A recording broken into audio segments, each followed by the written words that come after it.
मां शेरा वाली, हे पहाड़ा वाली मां, तू ही इस जगत में उजाला फैलाती है, अंधेरों को मिटाती है। मेहरा वाली मां, जब महिषासुर ने स्वर्ग पर आक्रमण करके इंद्र का सिंहासन छीन लिया था, तब देवगण भी त्राही त्राही करते हुए ब्रह्मा, विष्णु और महादेव की शरण में गए थे। सभी देवताओं के संकट को मिटाने उन त्रिदेवों ने तुम्हारा ही ध्यान लगाया था मां जोता वाली। उन सभी के प्राणों से प्रकटी हुई दिव्य ज्योति के समूह में से हे मां दुर्गा, तुमने अद्भुत रूप धारण किया था। तेजस्वी मुखमंडल वाली अष्टभुजाओं में आयुध धारण कर शेर पर सवार हो तुमने ही दुष्ट राक्षसों का वध किया था। तब तीनों लोग तुम्हारी जय जयकार से गूंज उठे थे।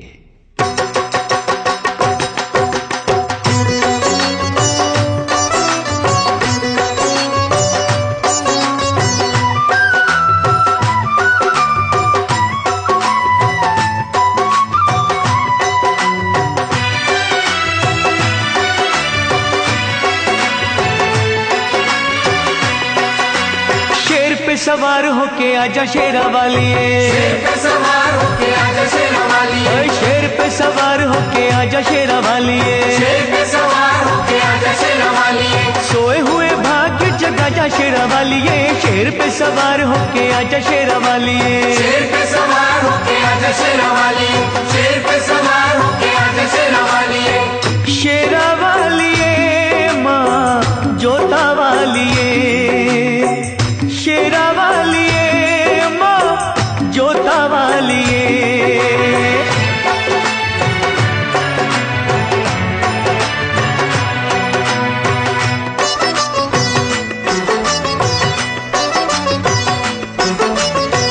जोत मां जगा के तेरी आस ये लगाई है, जोत मां जगा के तेरी ये लगाई है, जिनका न कोई उनकी तू ही मां सहाई है।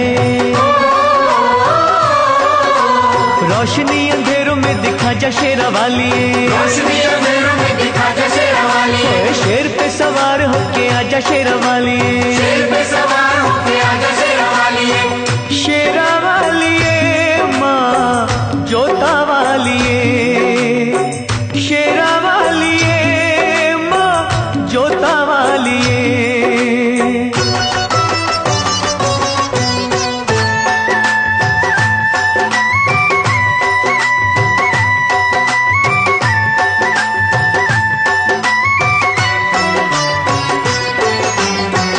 रखियो मलाज इन अखियों के तारों की, रखियो मलाज इन अखियों के तारों की, डूबने न पाए नैया हम बेसहारों की।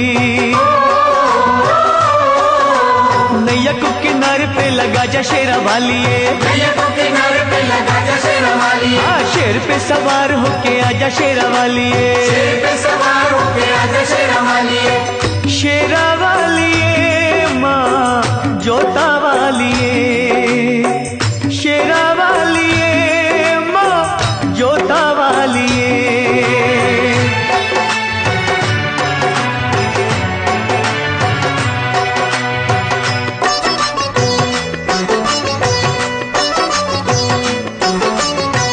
सच्चे दिल से धानु जी ने जब था बुलाया मां, सच्चे दिल से धानु जी ने जब था बुलाया मां, कटा हुआ शीश तूने घोड़े का लगाया मां।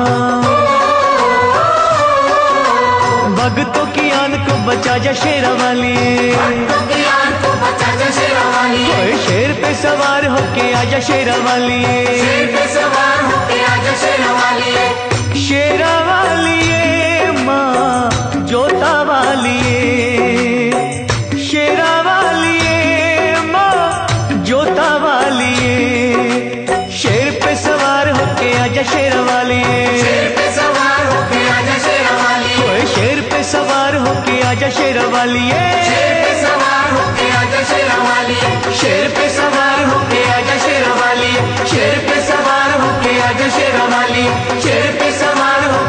शेरा वाली, शेर पे सवार होके आजा शेरा वाली।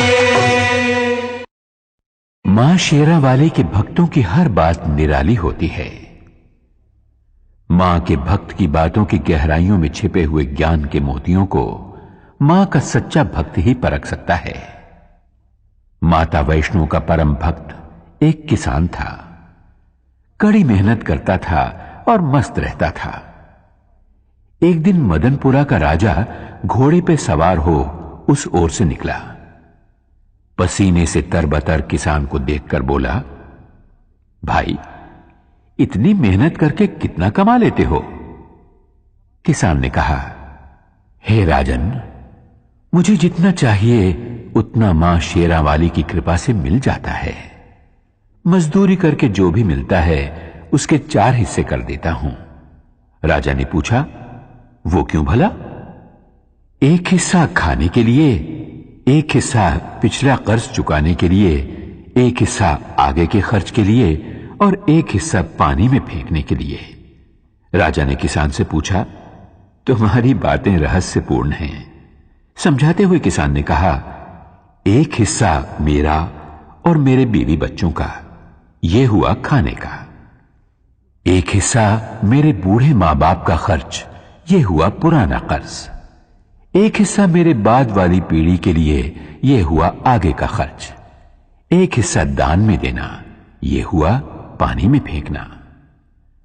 राजा को किसान की बात जच गई, लेकिन उसने कहा, यह रहस्य कभी किसी को न बताना, जब तक कि तुम राजा का मुंह 1000 बार न देख लो। किसान ने राजा की बात मान ली। अगले ही दिन राजा ने अपने दरबार के विद्वानों को बुलाया और उन 4 बातों का रहस्य समझाने के लिए कहा। सभी विद्वान चकरा गए। लाख सिर धुनने पर भी उन्हें बातों का रहस्य समझ में नहीं आया। आखिरकार उन्होंने एक दरबारी से इस बात का पता लगाया कि राजा कल किसके पास गए थे, और वे लोग उस किसान के पास पहुंचे और उससे रहस्य बतलाने की विनती की। किसान पहले तो टालमटोल करने लगा, लेकिन जब वे लोग बाज नहीं आए तो कहा, रहस्य तब बतलाया जाएगा जब 1000 सोने की मोहरें उसे दे दी जाएं। दरबारी विद्वानों ने राजा के कोप से बचने के लिए सोने की मोहरें किसान को लाकर दे दी। उसने सारा रहस्य बतला दिया।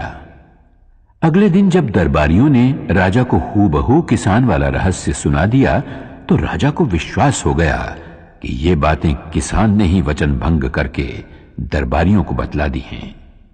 उसने किसान को बंदी बनवा के दरबार में बुलवाया। तुमने 1000 बार हमारा मुंह देखे बिना रहस्य दूसरों को क्यों बतलाया? तुम्हें प्राण दंड मिलेगा। किसान ने कहा, महाराज, इन्होंने आपके चेहरे वाली 1000 स्वर्ण मुद्राएं मुझे दी। मैंने एक एक करके आपका चेहरा 1000 बार देखा, तभी रहस्य बतलाया। मैंने वचन भंग कहां किया महाराज? यह सुनकर राजा किसान पर प्रसन्न हुआ और उसे और भी इनाम दिया। यह उस किसान की बुद्धि का नहीं, जगत जननी माता की दया का चमत्कार था। मां की कृपा से उस किसान ने मौत को भी हरा दिया।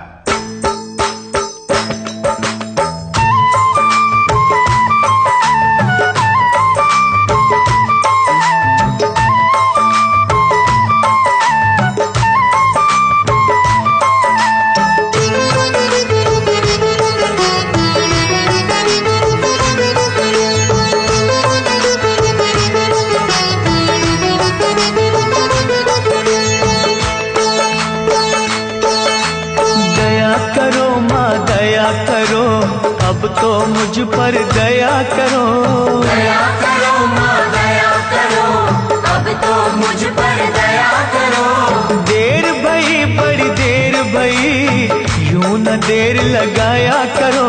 दया करो माँ दया करो, अब तो मुझ पर दया करो। दया करो माँ दया करो, अब तो मुझ पर दया करो।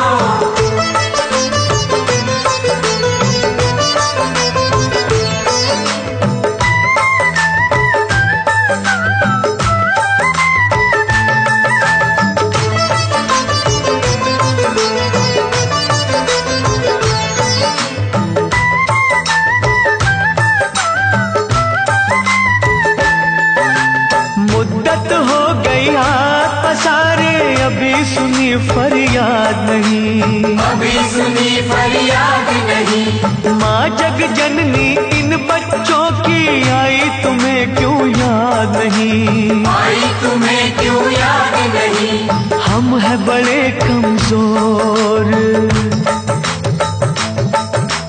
हम है बड़े कमजोर, हमारा सब्र न यूं आजमाया करो। दया करो माँ दया करो, अब तो मुझ पर दया करो।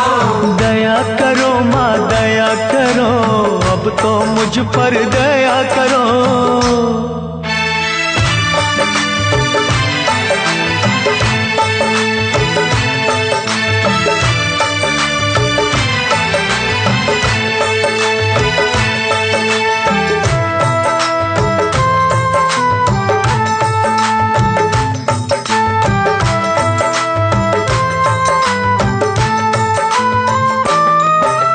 धुनी रमाई अलख जगाई, बिगड़ी बना दो बात माँ, बिगड़ी बना दो बात माँ। अष्टभुजी माँ बच्चों के सर कोई तो रख दो हाथ माँ, कोई तो रख दो हाथ माँ। जीते हैं जो तेरे सहारे, ओ जीते हैं जो तेरे सहारे, उनको ना तड़पाया करो। दया करो माँ दया करो, अब तो मुझ पर दया करो। दया करो माँ दया करो, अब तो मुझ पर दया करो।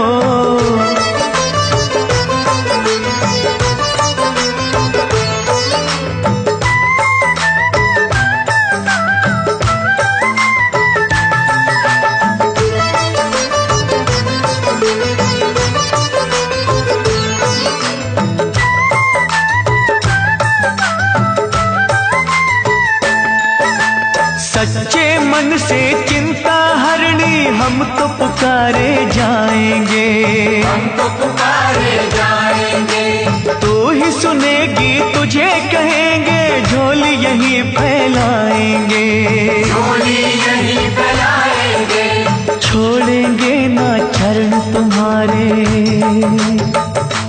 हो छोड़ेंगे ना चरण तुम्हारे, चाहे हमें ठुकराया करो। दया करो माँ दया करो, अब तो मुझ पर दया करो। दया करो माँ दया करो, अब तो मुझ पर दया करो। देर भई बड़ी देर भई, यूं न देर लगाया करो। दया करो माँ दया करो, अब तो मुझ पर दया करो। दया करो माँ दया करो, अब तो मुझ पर दया करो। दया करो माँ दया करो, अब तो मुझ पर दया करो। दया करो माँ दया करो, अब तो मुझ पर दया करो। मां जोता वाली बड़ी दयालु है। वो अपनी संतानों को गुमराह होने से बचाती है, भूले भटके संसारी जीवों को सही रास्ता दिखाती है। सुहागपुर गांव का एक साहूकार था कीमतीलाल। अनाज और खेत गिरवी रखना, सूद पर उधार पैसा देना और गरीब अनपढ़ किसानों को लूट लेना, यही था उसका काम। इस तरह बेशुमार दौलत जमा कर ली थी उसने। एक दिन करोड़ों के मालिक कीमतीलाल की अंतरात्मा से एक आवाज उठी, सेठ कीमतीलाल, गरीबों के खून पसीने और आंसुओं में भीगी दौलत तो तुमने खूब कमा ली, लेकिन यह सब तो यहां के सुख के लिए किया, स्वर्ग में सुखी रहने के लिए क्या प्रबंध किया? कुछ भी तो नहीं। अरे इतना सब कुछ है तो पुण्य कमा, भगवान का विशाल मंदिर बनवा। कीमतीलाल ने आत्मा की आवाज सुनकर तुरंत ही एक अति भव्य मंदिर के निर्माण का संकल्प किया। दूसरे ही दिन उसने पैसे की बंद झोलियों के मुंह खोल दिए। मंदिर का निर्माण शुरू हुआ। हजारों मजदूर रात दिन जुट गए उस कार्य में। तभी एक दिन फटे हाल एक साधु वहां से निकला।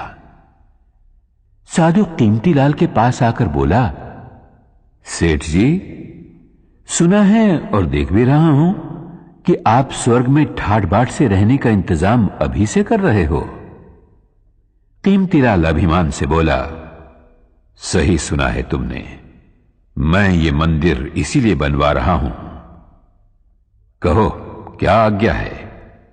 साधु बोला, मैं ठहरा गरीब साधु, मेरे पास केवल ये सुई है, छोटी सी सुई, इसके सिवा कुछ भी नहीं। मेरे गुरु ने मुझसे कहा था, बेटा, हर इंसान को मरते वक्त अपना सर्वस्व यहीं छोड़ जाना पड़ता है, कुछ भी साथ नहीं ले जा पाता। लेकिन आज आपको देखा तो पता चला कि आप स्वर्ग में इसी ठाट बाट के साथ पहुंचोगे। अगर कष्ट ना हो तो एक छोटा सा काम करोगे? कीमतीलाल बोला, अरे बाबा जल्दी कहो, आपका काम हो जाएगा। साधु ने कहा, ये सुई भी अपने साथ लेते जाना, मैं जब स्वर्गवासी हो जाऊंगा तब वहां आकर तुमसे ले लूंगा। वहां के चमकीले कीमती वस्त्र फटेंगे तो ये सुई सीने के काम आएगी। साधु की इतनी सी बात सुनते ही कीमतीलाल की आंखें खुल गईं। वो उस महात्मा के चरणों में गिरकर बोला, महाराज, आप बिल्कुल सच कह रहे हैं। मरने के बाद जब अपना ये शरीर तक साथ नहीं आता तो भला और वस्तुएं क्या साथ आएंगी? मैंने बहुत सारे पाप किए हैं। उन पापों का प्रायश्चित मुझे स्वयं यही देवी मां की आराधना, भक्ति और सेवा से करना होगा, वरना मुझे नरक में भी जगह नहीं मिलेगी। साधु के रूप में माता वैष्णो देवी का वो सेवक कीमतीलाल को सही राह दिखाकर अपनी राह चलता बना। उसके होंठों पर मां की भक्ति का ही गीत था।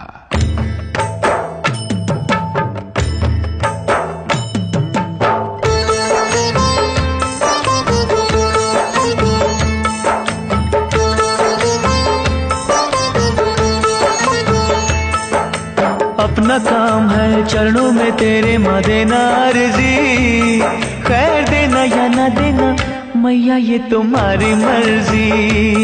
अपना काम है चरणों में तेरी माँ देना अर्जी, खैर देना या न देना मैया ये तुम्हारी मर्जी।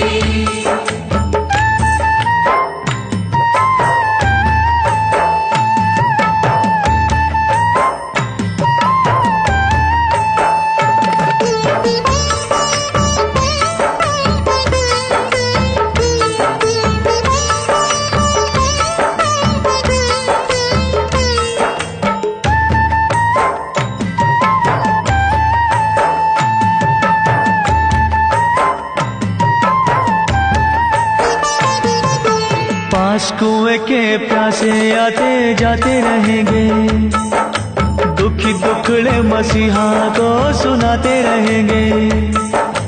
कोई तुझसे भवानी मां जायदाद मांगेगा, कोई पलड़ा फैला के मां औलाद मांगेगा। जैसी जिसकी तमन्ना होगी देगा अर्जी, खैर देना या न देना मैया ये तुम्हारी मर्जी। अपना काम है चरणों में तेरी माँ देना अर्जी, खैर देना या न देना मैया ये तुम्हारी मर्जी।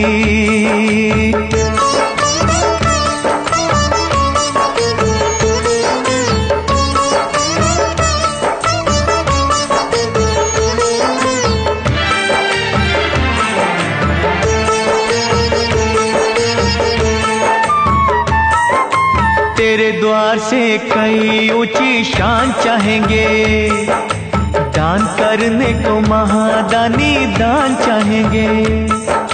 कुछ तुझसे मवर सीधा सादा मांगेंगे, कुछ अपनी औकात से भी ज्यादा मांगेंगे।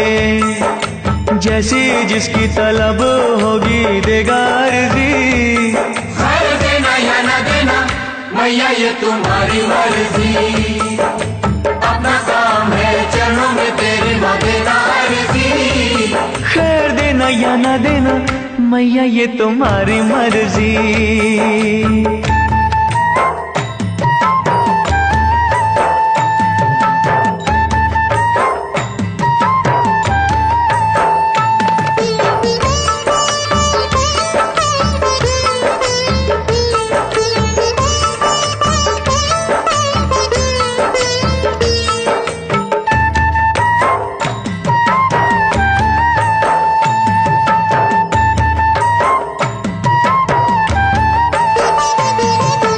किसे क्या कब देना ये तो तू ही जाने है। तेरी शक्ति को दुनिया सारी ही माने है। भक्ति भाव से जिसने तेरा नाम लिया है, तूने गिरते हुए को आकर थाम लिया है। समझ होगी जैसे भी जिसकी देगा अर्जी। खैर देना या न देना मैया ये तुम्हारी मर्जी। अपना काम है चरणों में तेरे देना अर्जी। खैर देना या ना देना मैया ये तुम्हारी मर्जी। खैर देना या ना देना मैया ये तुम्हारी मर्जी। खैर देना या ना देना मैया ये तुम्हारी मर्जी। मैया पहाड़ा वाली की लीला ही न्यारी है। वो अपने भक्तों पर दया अवश्य करती है, परंतु कठोर परीक्षा लेने के बाद। गरीबदास बहुत ही गरीब था। दूसरों की सुख संपत्ति देखकर उसका मन भी ललचाया करता था। वो चाहता था कि उसके झोपड़े की जगह जवाहरात से जड़ा सोने का महल हो। ऐसा महल जिसे देख बड़े बड़े राजा महाराजा, चक्रवर्ती सम्राट भी तरस जाएं। धन वैभव प्राप्ति के लिए गरीबदास ने सब देवी देवताओं से मन्नतें मांगी, लेकिन बात न बनी। तब एक साधु के कहने पर गरीबदास ने माता भगवती को अपने हृदय मंदिर में बिठाया। उसी का दिन रात सुमिरन करते हुए वो आगे बढ़ा। कई दिनों तक चलते रहने के बाद वो पहुंचा एक सुनसान बियाबान जंगल में, जहां उसे एक बुढ़िया मिली। वो बोली, बेटे क्या खोजने के लिए इस तरह भटक रहा है? गरीबदास ने अपने मन की इच्छा उस बुढ़िया को बताई तो वो बुढ़िया बोली, अरे पगले, तू जिस खजाने की खोज में भटक रहा है वो तो वहां सामने वाली पहाड़ की नीचे वाली गुफा में छिपा है। जा, वहां जाकर जितने रतन उठा सके उठा ले। गरीबदास की खुशी का पार न रहा। बुढ़िया ने जो जगह बतलाई थी वो उसने ढूंढ निकाली। चट्टान हटाकर वो गुफा में दाखिल हुआ। वहां बिखरे पड़े अमूल्य हीरे जवाहरात की चकाचौंध से गरीबदास की आंखें चुंधिया गईं। उसे अफसोस इस बात का था कि साथ में वो इतनी झोलियां नहीं लाया था। फिर भी उसने हीरे जवाहरात बटोरने शुरू किए। तभी ऊपर गड़गड़ाहट सुनकर वो घबराया। चट्टान ऐन गुफा के मुंह के पास लुढ़कती हुई आई और गुफा का द्वार बंद हो गया। हवा रुक जाने से गरीबदास का दम घुटने लगा। वो छटपटाते हुए सोचने लगा, अगर दम घुटने से मेरे प्राण निकल गए और मैं मर गया तो ये हीरे जवाहरात मेरे किस काम आएंगे? मैं गरीब ही ठीक था, कम से कम खुली हवा में सांस तो ले पाता था। गरीबदास घबराया, छटपटाया, थरथराया। तब उसे साधु की बात का स्मरण आया। उसने वहीं मां शेरावाली का नाम पुकारा, हे शक्तिदायिनी, मेहरा वालिए मुझे बचा ले, मेरे प्राण बख्श दे, मुझे धनवान नहीं बनना। उसकी सच्ची पुकार मैया ने सुन ली। चट्टान हटी, गुफा का दरवाजा खुला और हवा के झोंके के साथ ही गरीबदास के सामने वही बुढ़िया मां शेरावाली के रूप में आ खड़ी हुई। मां मुस्कुरा रही थी, आशीर्वाद दे रही थी। गरीबदास दौड़कर माता के चरणों में गिर पड़ा और विनती करने लगा।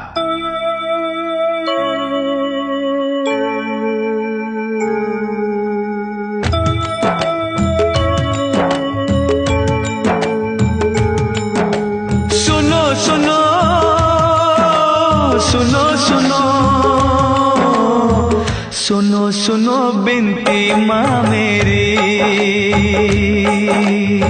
सुनो सुनो बिनती माँ मेरी। मुझको तो ठुकराना ना, भटके को भटकाना ना। सुनो सुनो बिनती माँ मेरी। सुनो सुनो बिनती माँ मेरी।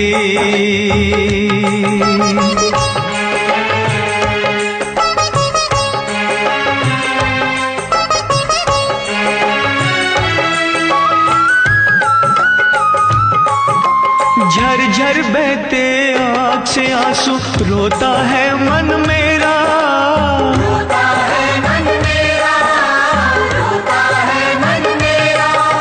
सारी दुनिया छोड़ के मैंने द्वार है ढूंढा तेरा, द्वार है ढूंढा तेरा। माँ लाखों तूने तार दिए, बच्चों पे सुखवार दिए, मुझको भी बिसराना ना, भटके तो भटकाना ना। सुनो सुनो बिनती माँ मेरी, सुनो सुनो बिनती माँ मेरी।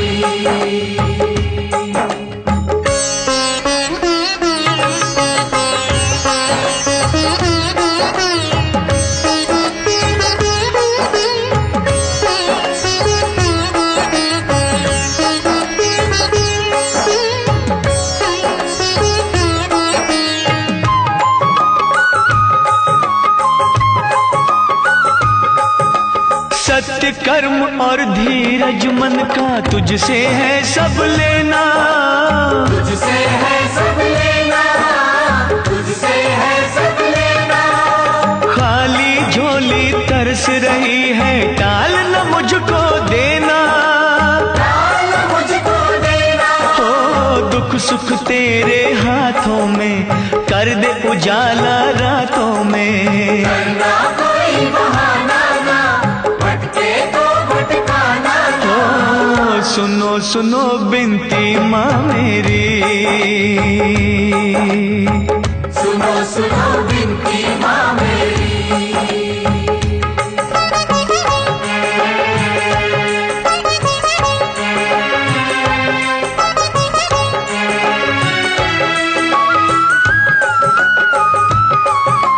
तेरे खजानों में जग जननी, तीन लोक की माया, तीन लोक की माया, तीन लोक की माया। सृष्टि के हर जीव ने तुझसे जो मांगा सो पाया, जो मांगा सो पाया। हो मैं भी खड़ा हूँ दर तेरे, दुख संताप तू हर मेरे, और मुझे तरसाना ना, भटके तो भटकाना ना। सुनो सुनो बिनती माँ मेरी, सुनो सुनो बिनती माँ मेरी। मुझको तू ठुकराना ना, भटके को भटकाना ना, सुनो सुनो बिनती माँ मेरी, सुनो सुनो बिनती माँ मेरी। सुनो सुनो बिनती माँ मेरी, सुनो सुनो बिनती माँ मेरी।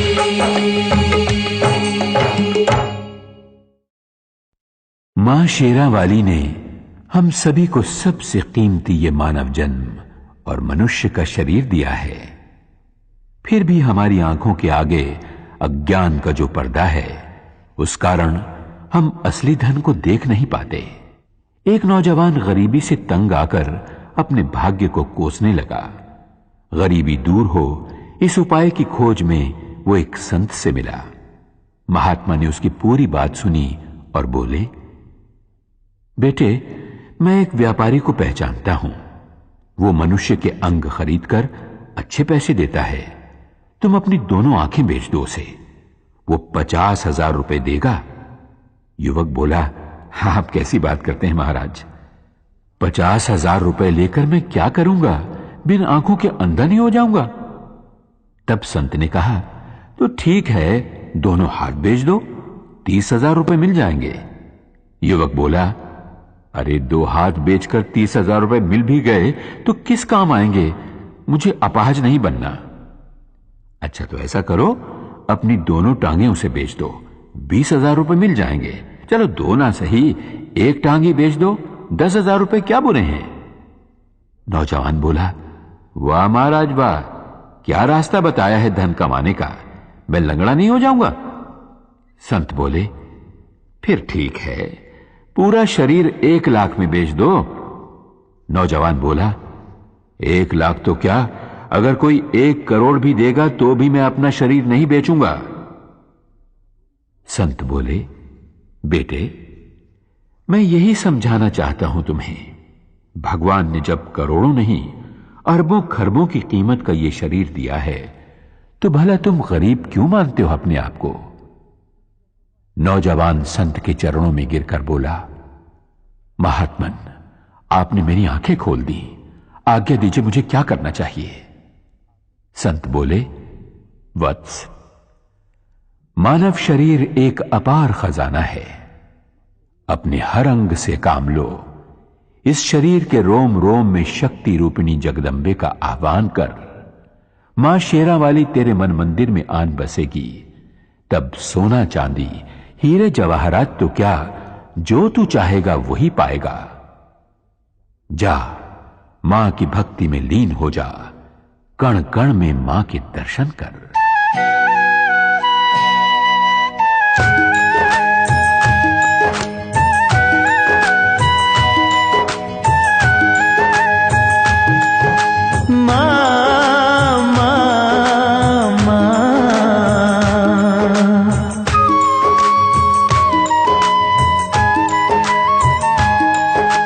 बसी हो कण कण अंदर मां, तुम बसी हो कण कण अंदर मां, हम ढूंढते रह गए मंदिर में। बसी हो कण कण अंदर मां, हम ढूंढते रह गए मंदिर में। हम मूढ़मती हम अनजाने, हम मूढ़मती हम अनजाने, मां सार तुम्हारा क्या जाने। बसी हो कण कण अंदर मां, हम ढूंढते रह गए मंदिर में। तुम बसी हो कण कण अंदर मां, हम ढूंढते रह गए मंदिर में।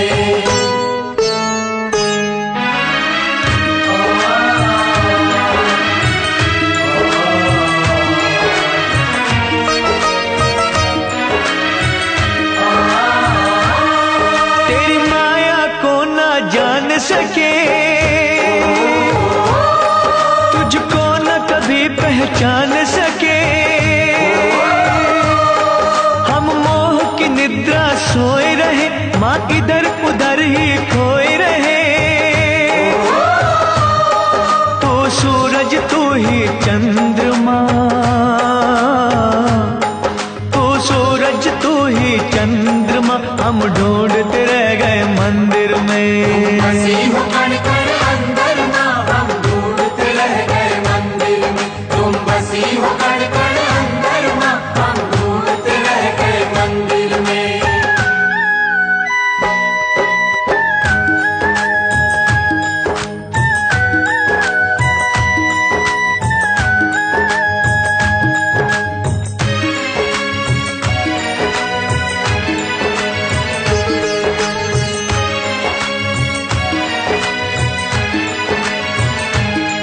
हर जगह तुम्हारे डेरे मां, कोई खेल न जाने तेरे मां। इन नैनों को ना पता लगे, किस रूप में तेरी ज्योत जगे। तू पर्वत तू ही समंदर मां,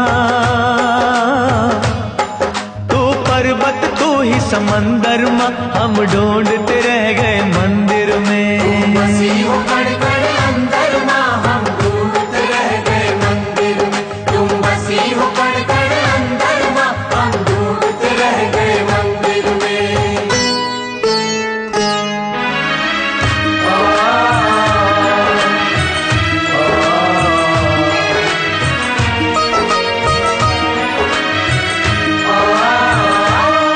कोई कहता तुम ही पवन में हो,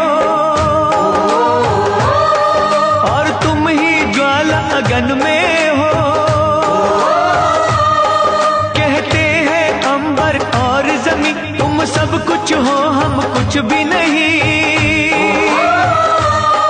फल फूल तुम ही हो तरवर मां, फल फूल तुम ही हो तरवर मां, हम ढूंढते रह गए मंदिर में। हम ढूंढते रह गए मंदिर में, हम ढूंढते रह गए मंदिर में। दुर्भागी और अभिमानी मनुष्य दयाहीन होकर अनजाने में पापों की गठरियां बांध लेते हैं। एक रानी थी, नाम था रूपमती। एक दिन वन विहार करते करते वो एक नदी के तट पर जा पहुंची।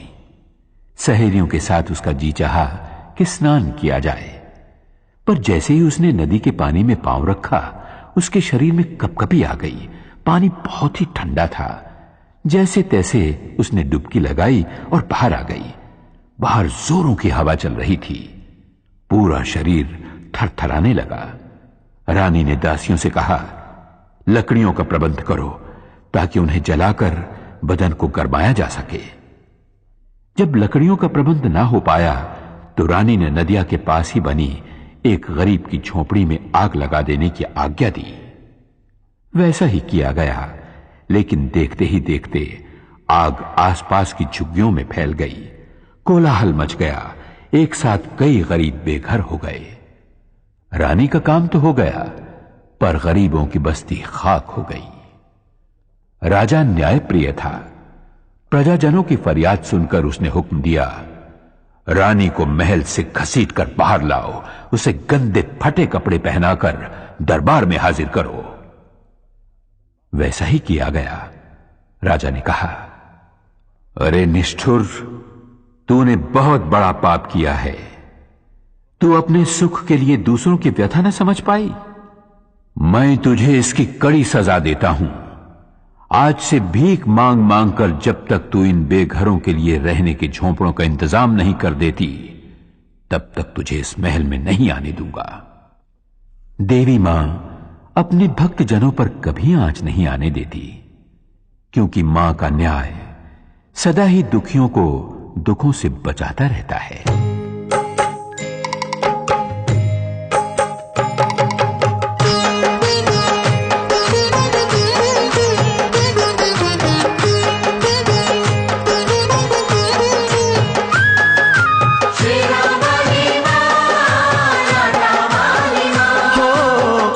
तुम्हारे भक्त जनों पे आए क्यों, जिस पे तुम्हारा हाथ है वो दुख पाए क्यों। आज तुम्हारे भक्त जनों पे आए क्यों, जिस पे तुम्हारा हाथ है वो दुख पाए क्यों, जिस पे तुम्हारा हाथ है वो दुख पाए क्यों।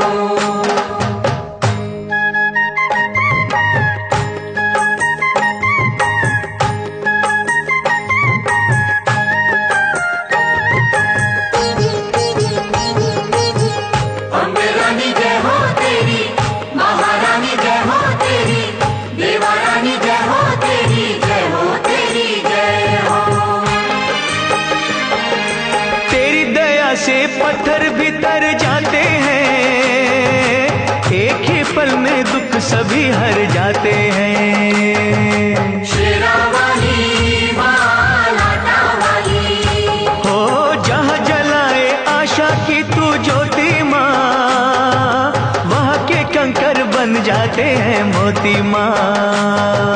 शेरा वाली मां, लाटा वाली हो तेरा पुजारी संकट में घबराए क्यों, जिस पे तुम्हारा हाथ है वो दुख पाए क्यों। आज तुम्हारे भक्त जनों पे आए क्यों, जिस पे तुम्हारा हाथ है वो दुख पाए क्यों।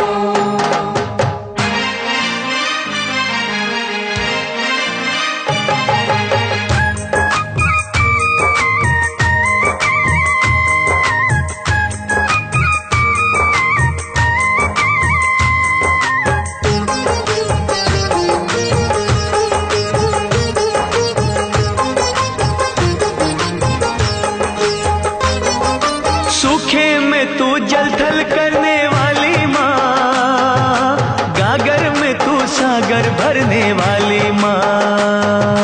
शेरा वाली मां, लाटा वाली हो जादू तेरा बोले है सर चढ़ के माँ, तू चाहे तो मुर्दों का दिल धर के माँ। शेरा वाली मां, लाटा वाली हो नाम दीवानों को मोह माया भटकाए क्यों, वो दुख पाए क्यों। आज तुम्हारे भक्त जनों पे आए क्यों, जिसपे तुम्हारा हाथ है वो दुख पाए क्यों।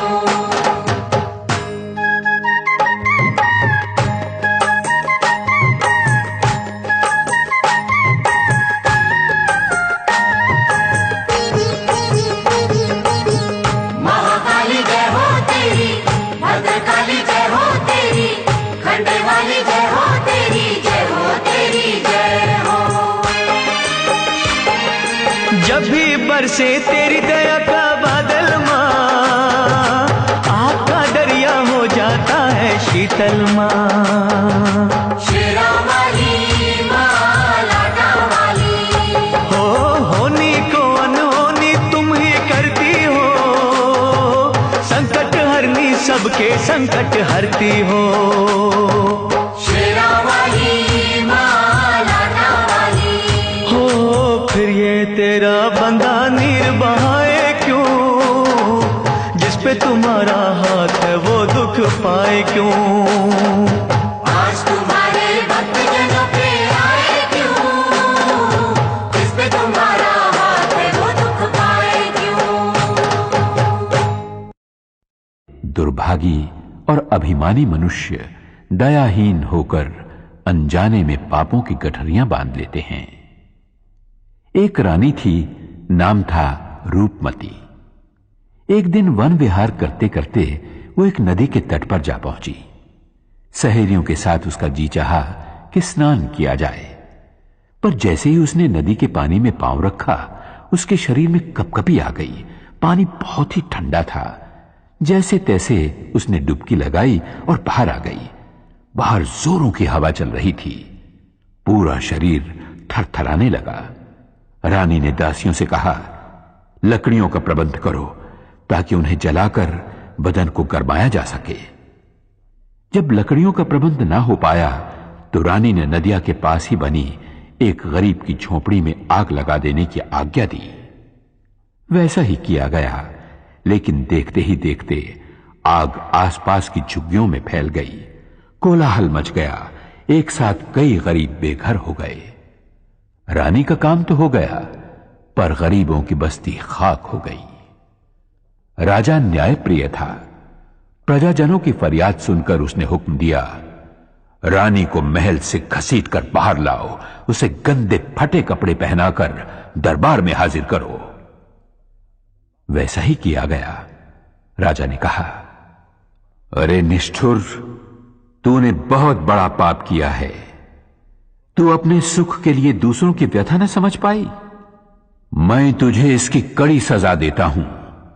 आज से भीख मांग मांग कर जब तक तू इन बेघरों के लिए रहने के झोंपड़ों का इंतजाम नहीं कर देती, तब तक तुझे इस महल में नहीं आने दूंगा।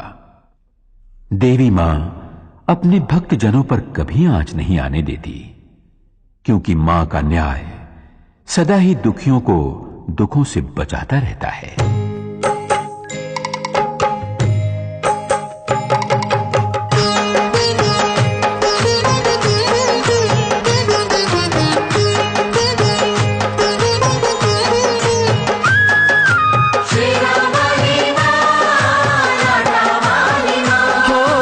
आज तुम्हारे भक्त जनों पे आए क्यों, जिस पे तुम्हारा हाथ है वो दुख पाए क्यों।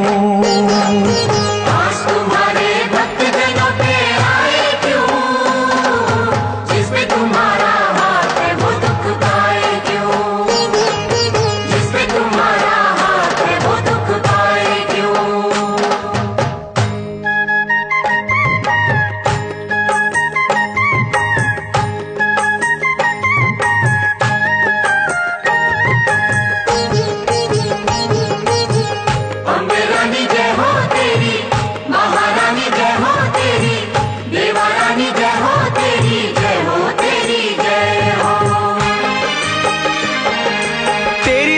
से पत्थर भी तर जाते हैं, एक ही पल में दुख सभी हर जाते हैं। शेरा वाली मां, लाटा वाली, हो जहां जलाए आशा की तू ज्योति मां, जाते हैं मोती माँ। शेरा वाली माँ लाटा वाली, ओ तेरा पुजारी संकट में घबराए क्यों, जिस पे तुम्हारा हाथ है वो दुख पाए क्यों। आज तुम्हारे भक्तजनों पे आए क्यों, जिस पे तुम्हारा हाथ है वो दुख पाए क्यों।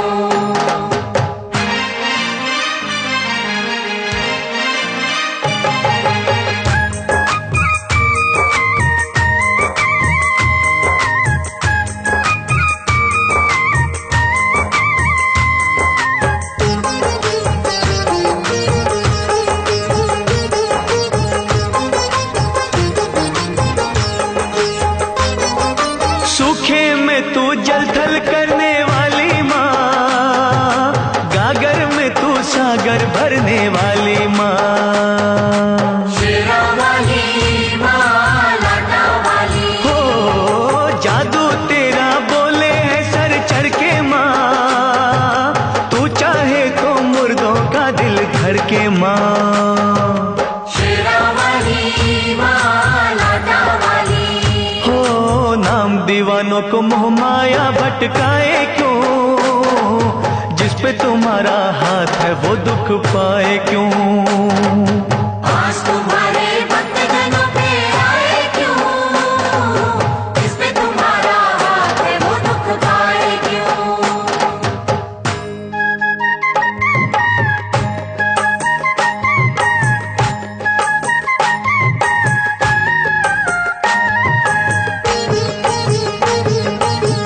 महाकाली जय हो तेरी, भद्रकाली जय हो तेरी, खंडे वाली जय हो तेरी, जय हो तेरी जय हो।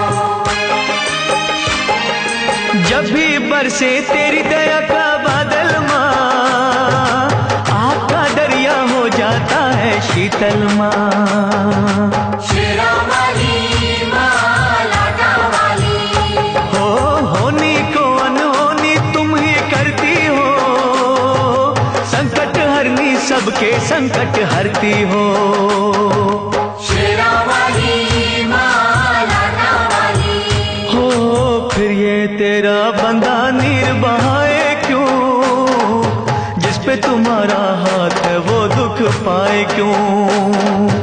आज तुम्हारे भक्तजनों पे आए क्यों, जिस पे तुम्हारा हाथ है वो दुख पाए क्यों। एक दिन एक महात्मा अपने शिष्यों के साथ राजा वीर सिंह के नगर में आए। राजा ने विनय पूर्वक उन्हें भोजन का आमंत्रण दिया, लेकिन महात्मा ने यह कहकर उसकी बात को ठुकरा दिया कि वे किसी की भीख स्वीकार नहीं करते। महात्मा बोले, राजन, अगर तू हमारी 3 बातें 3 लाख में खरीद ले तो अवश्य हम तेरा भोजन ग्रहण करेंगे। राजा तैयार हो गया। महात्मा बोले, पहली बात है कि तू सुबह सुबह सूर्योदय से 2 घड़ी पहले ब्राह्म मुहूर्त में उठना। दूसरी बात है अतिथि का आदर सत्कार जी जान से करना। तीसरी बात है क्रोध आने पर शांति रखना। राजा ने दूसरे ही दिन से महात्मा की पहली बात का पालन शुरू कर दिया। सूर्योदय से पहले उठकर एक दिन जब वो जमुना नदी के किनारे टहल रहा था, तब उसे किसी के रोने की आवाज सुनाई दी। राजा ने उससे पूछा, तुम कौन हो?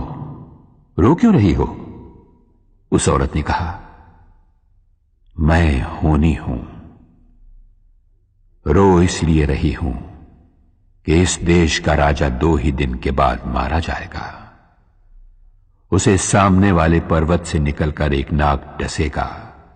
राजा के मरते ही प्रजाजनों में हाहाकार मचेगा और पड़ोसी देश का राजा उसके राज्य पर धावा बोल देगा, उसके राज्य को नष्ट कर देगा।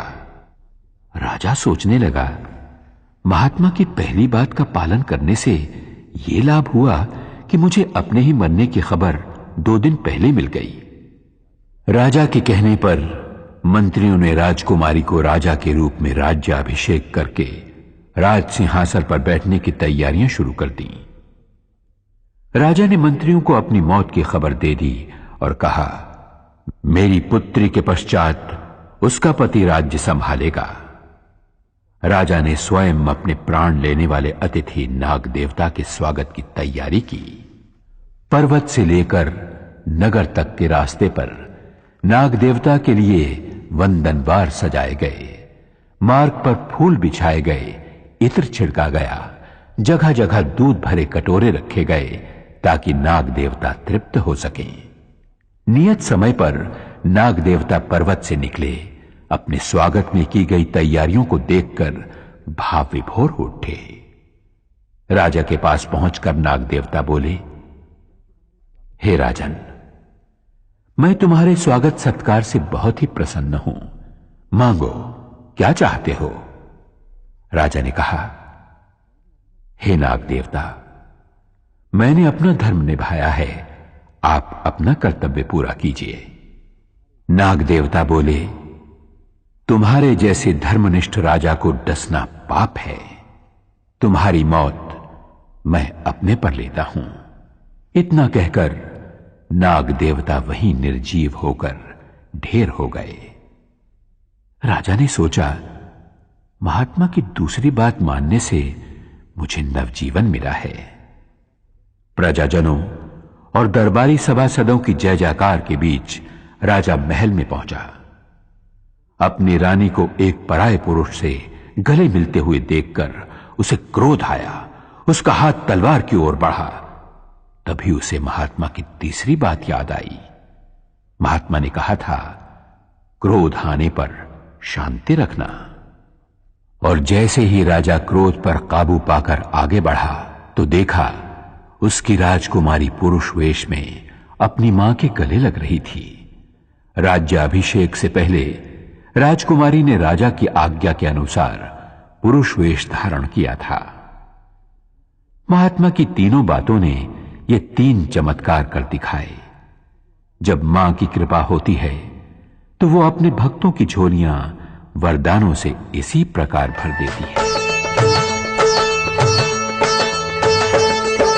भर दे भर दे भर दे माँ झोलियाँ भर दे, भर दे भर दे भर दे माँ झोलियाँ भर दे। माँ अपने भक्तों का कल्याण कर दे, माँ अपने भक्तों का कल्याण कर दे। भर दे भर दे भर दे माँ झोलियाँ भर दे, भर दे माँ झोलियाँ भर दे। ओ सारे जग की वाली, ओ सारे जग की वाली, ओ ऊंचे मंदिरों वाली, ऊंचे मंदिरों वाली। द्वार तुम्हारे आकर मैया, द्वार तुम्हारे आकर मैया, कहता है हर एक सवाली। भर दे भर दे भर दे माँ झोलियाँ भर दे, भर दे माँ झोलियाँ भर दे।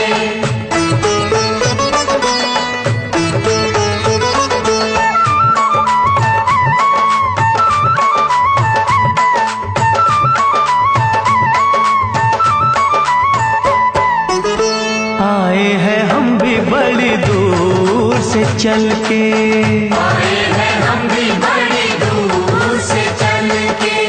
बिनती हमारी करो मंजूर मैया, बिनती हमारी करो मंजूर मैया। दाती है नाम तेरा दे दो मुरादे, तेरे खजाने तो है भरपूर मैया, तेरे खजाने तो है भरपूर मैया। ओ सूहे चोले वाली, ओ सूहे चोले वाली, ओ अम्बे दुर्गा काली, ओ अम्बे दुर्गा काली। शरण तुम्हारी लाखों आए, शरण तुम्हारी लाखों आए, पर कहना सबका है भर दे भर दे भर दे माँ झोलियाँ भर दे, भर दे माँ झोलियाँ भर दे।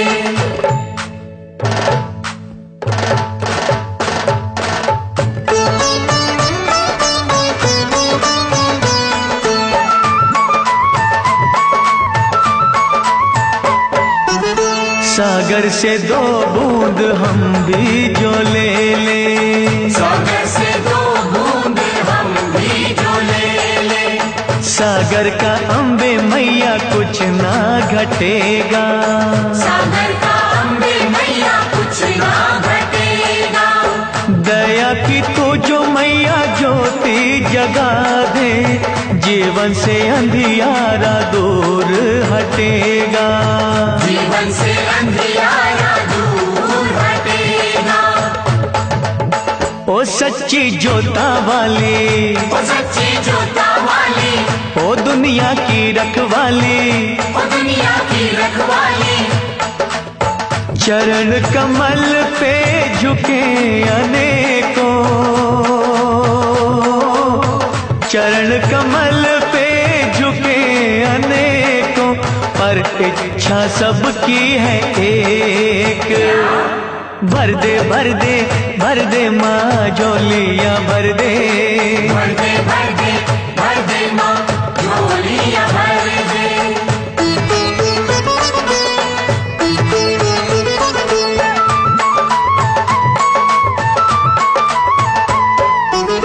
ध्यानु को तारा तूने श्रीधर को तारा, ध्यानु को तारा तूने श्रीधर को तारा, खाली है क्यों ये मैया दामन हमारा, खाली है क्यों ये मैया दामन हमारा।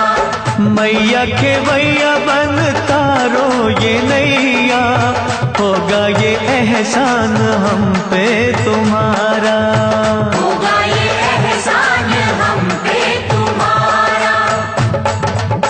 हो मैया शेरा वाली, ओ मैया शेरा वाली, हो दाती मेहरा वाली, ओ नाती मेहरा वाली, हाथ पसारे भक्त खड़े हैं,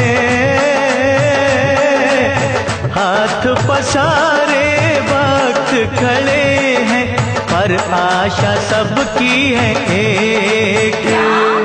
भर दे भर दे भर दे माँ झोलियाँ भर दे, भर दे भर दे भर दे माँ झोलियाँ भर दे। माँ अपने भक्तों का कल्याण कर दे, माँ अपने भक्तों का कल्याण करे। हाँ भर दे भर दे भर दे माँ झोलियाँ भर दे, भर दे भर दे भर दे माँ झोलियाँ भर दे, भर दे भर दे भर दे भर दे माँ। मां संसार मार्ग में आने वाले दुखों के कांटे दूर करके अपने भक्तों की झोली में सुख शांति के फूल भर देती है।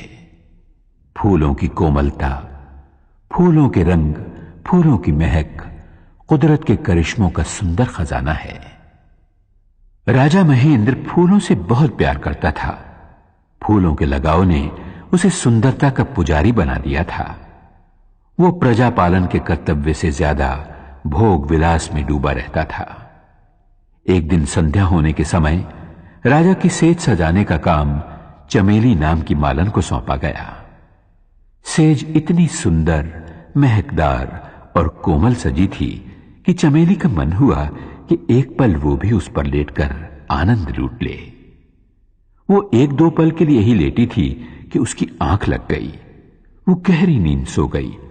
राजा जब वहां पहुंचा तो चमेली को सेज पर लेटे हुए देखकर क्रोध से तिलमिला उठा। उसने आओ देखा न ताओ चमेली की चोटी पकड़ी और जोर से खींचकर उसे फर्श पर गिराकर दहाड़ा। अरे बेशर्म, तेरी ये मजाल कि तू हमारी सेज पर लेट गई।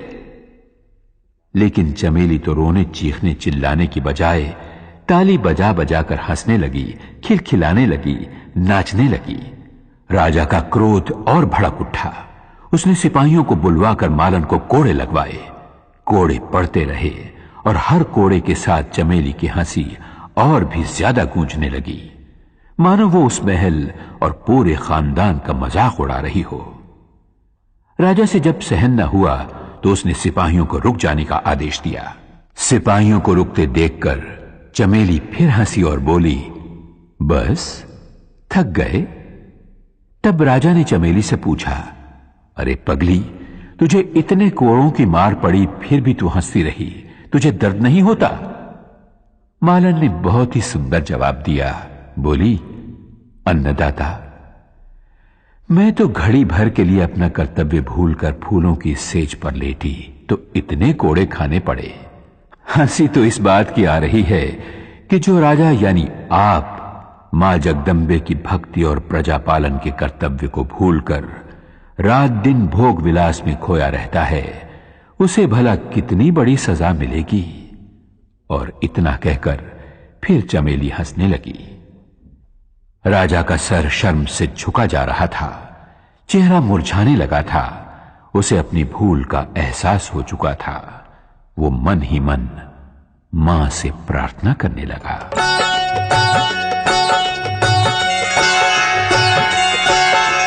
तेरा सहारा अम्बे मां, मुझे तेरा सहारा। तेरा सहारा अम्बे मां, मुझे तेरा सहारा।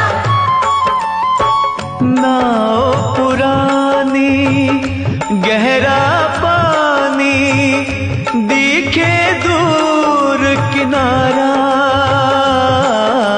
तेरा सहारा अम्बे मां, मुझे तेरा सहारा। तेरा सहारा अम्बे मां, मुझे तेरा सहारा।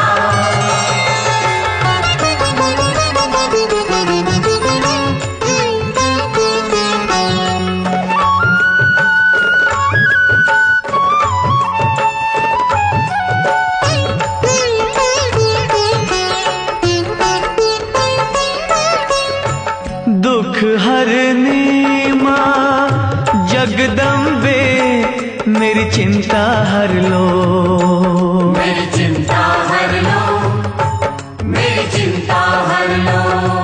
हो सुखदाती मां, सुखों से मेरी झोली भर दो।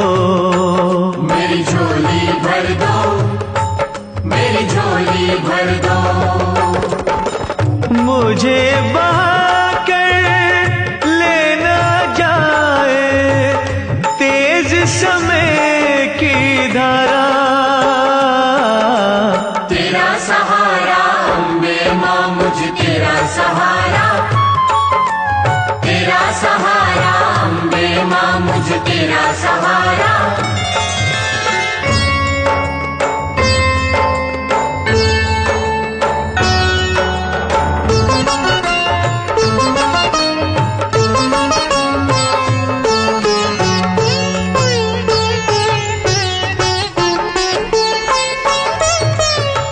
पवन रूप में आओ या मां शेर पे चढ़ के। मां शेर पे चढ़ के, मां शेर पे चढ़ के। हो भव सागर से पार करो मेरा हाथ पकड़ के। मेरा हाथ पकड़ के, मेरा हाथ पकड़ के। तेरे होते टूट न जाए मेरी आस का तारा। तेरा सहारा अम्बे मां, मुझे तेरा सहारा।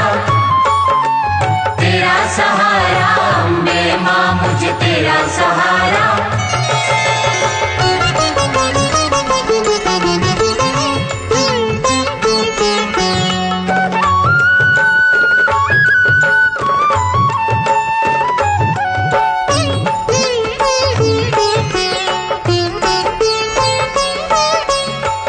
वैरी जग ने कर दिया मेरा छलनी सीना।